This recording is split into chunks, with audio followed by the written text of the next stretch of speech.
All right, now we're going to talk about setting up the game. Setup begins by you picking a Lanista. There's going to be 8 Lanista cards. They all have their own stats on the back of them. Influence, Deception, and Command. So pick a Lanista for yourself. All the other players pick a Lanista. And do this based on which one looks cool or by the stats on the back of the card, whatever you prefer. When you pick your Lanista, you're going to notice that there is Influence, Command, and Deception values.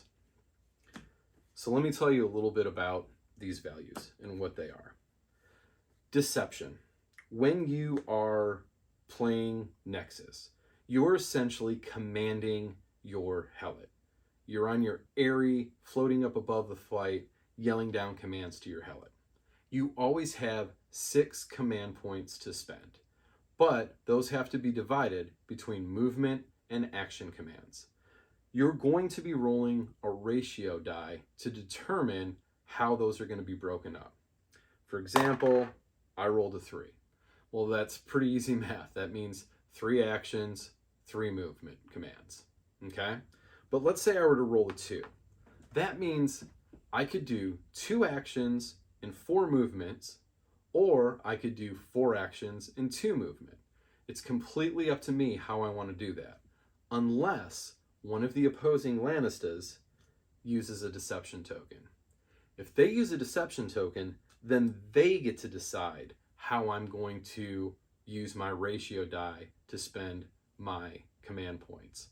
Now, I can block that if I want to spend 2 of my own deception tokens, but that's where it stops. It doesn't keep going back and forth from there where they say, well, I'm going to spend 2, and no, I'll spend 4.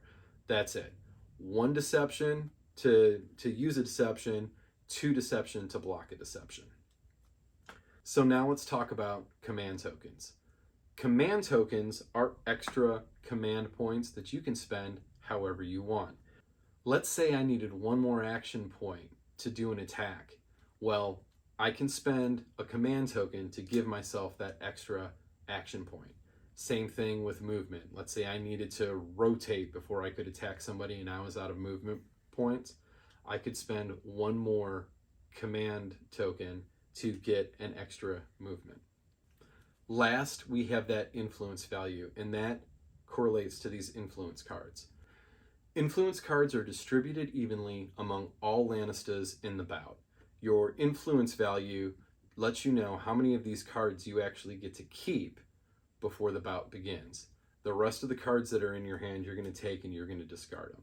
Be sure to always keep your influence cards hidden from the other players, because these are single-use kind of trick cards, like kind of gotcha cards that you're going to have throughout the course of the bout.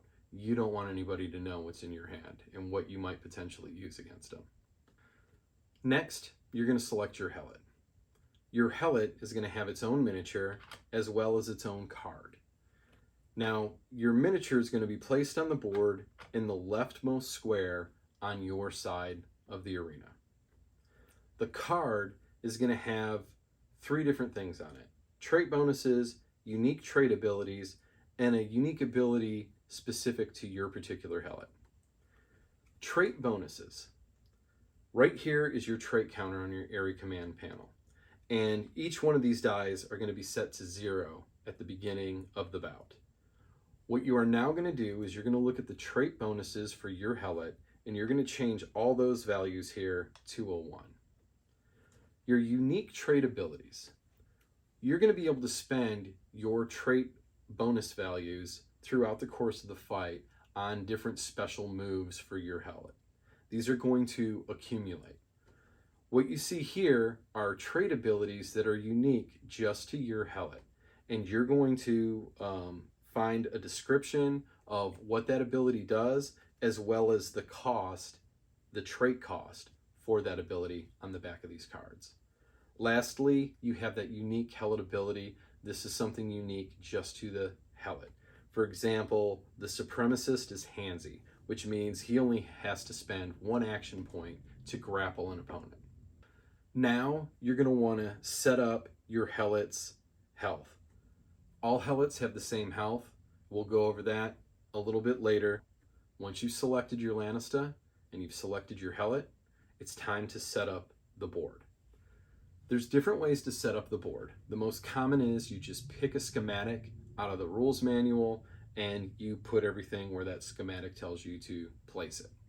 You're going to have hazards such as braziers, weapon crates, floor saws, and floor spikes.